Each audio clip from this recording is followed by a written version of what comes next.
Sekarang menuju ke dalam gedung Mahkamah Konstitusi untuk kembali memantau kondisi di sana. Sudah ada jurnalis Kompas TV Abel Insani yang akan bergabung.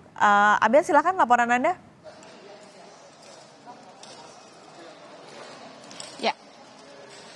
Ya, Paskalis dan juga saudara, memang hari ini saya sudah berada di dalam gedung Mahkamah Konstitusi dan nanti kalau menurut dari jadwal website dari Mahkamah Konstitusi akan ada putusan yang akan dibacakan pada pukul 10 waktu Indonesia Barat. Untuk saat ini sudah ada penggugat yang hadir. Nah, saya sudah bersama dengan salah satu penggugat di sebelah saya. Ini ada dari PSI. Selamat pagi. Selamat pagi, Mbak. Selamat pagi, Ses Fransi. Ya, pagi, Mbak.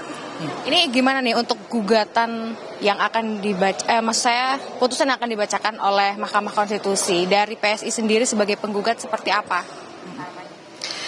Di sini kalau di Mahkamah Konstitusi sifatnya permohonan dan kami tentu berharap sekali permohonan kami ini dikabulkan. Tapi apapun nanti putusan dari Mahkamah Konstitusi tentu kita akan hargai dari PSI.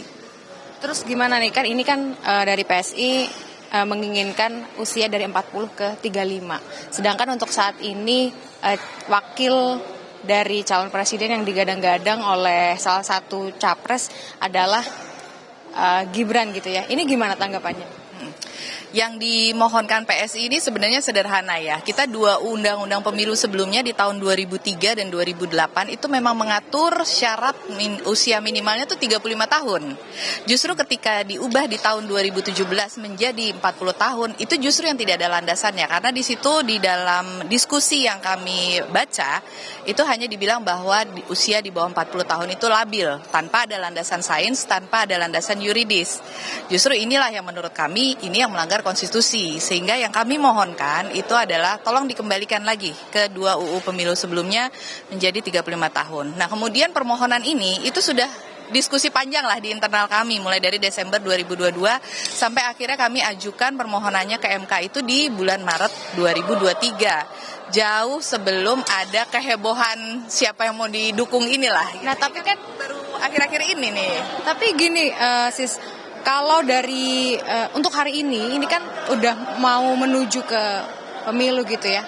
Ini baru gugatan baru hari ini kenapa ya? Bukan hari ini kan, tadi kan proses ini kan. Oh ya, maksudnya dekat-dekat dengan proses pemilu gitu. Proses persidangan. Ini kan udah tinggal putusannya saja, tapi prosesnya kan sudah kami ajukan di bulan Maret itu. Tapi kenapa sih pada akhirnya dari PSI ini getol sekali untuk mengajukan gugatan ini? PSI ini konsisten loh Mbak, memperjuangkan hak konstitusi anak muda. Kita bisa lihat di tahun 2019 PSI juga yang pertama dan memperjuangkan syarat usia minimal kepala daerah. Itu agar diturunkan juga. Sama seperti yang kami lakukan saat ini, termasuk Capres dan Cawapres ini. Karena di PSI ini yakin sekali, kita sebagai partainya anak muda tentu kita yakin bahwa anak muda itu harus diberi kesempatan dan kepercayaan seluas-luasnya di ruang publik untuk menduduki jabatan publik.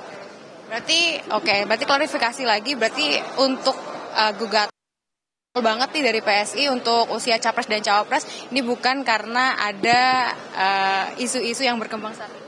Bukan untuk mendukung satu atau dua orang tertentu, tentu tidak. Karena yang kami perjuangkan waktu itu adalah dari data ya. Data itu di tahun 2022 ada 21,2 juta anak muda Indonesia usia 35 sampai 39 tahun yang dikubur hak konstitusinya untuk menjadi capres-cawapres. Tapi kalau melihat dari perkembangan saat ini kan ada banyak atau beberapa partai yang juga menginginkan gugatan ini ditolak gitu ya. Ini gimana dari PSI sendiri? Ya tentu masing-masing punya pertimbangannya masing-masing kan gitu. Ya sah-sah aja kalau misalnya mereka keberatan gitu. Tapi kan kalau kami ini kan permohonan sesuai dengan jalur hukum melalui konstitusi gitu. Ya inilah yang kami lakukan untuk membela dan memperjuangkan hak anak muda tadi. Harapannya terakhir adalah? Harapannya tadi lagi, tentu kami sebagai pemohon tentu berharap dikabulkan. Tapi apapun nanti hasilnya dari MK, kami percaya bahwa MK ini adalah lembaga peradilan yang independen. Mereka tegas dan pasti selalu akan menjaga demokrasi Indonesia ini berlangsung dengan baik dan bersih tentunya. Gitu. Oke. Apapun nanti putusannya dari MK, dari PSI akan menghargai itu.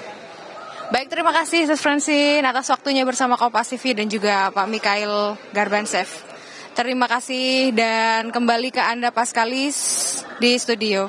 Baik, jadi kita nantikan bersama bagaimana putusan dari Hakim MK yang dijadwalkan akan dimulai pada pukul 10 waktu Indonesia Barat. Terima kasih Abel Insani.